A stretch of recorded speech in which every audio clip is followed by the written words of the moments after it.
difficulties that we are together.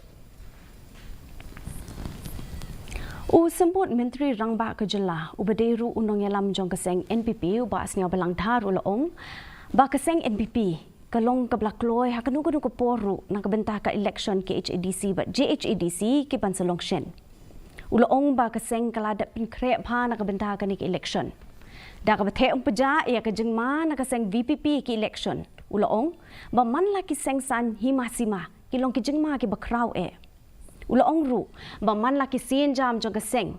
La rai hadian beladat ban shim jeng ken tek patek iki rukom pen Khreh jong ki weipat ki seng san pertai. We are very ready at any time. No, I won't say VP is a big challenge. I mean, every party will fight. We will see. Let the time come. We will fight hard. Especially for our party, we will fight very hard. But as of today, can't predict so who and who because let us see first.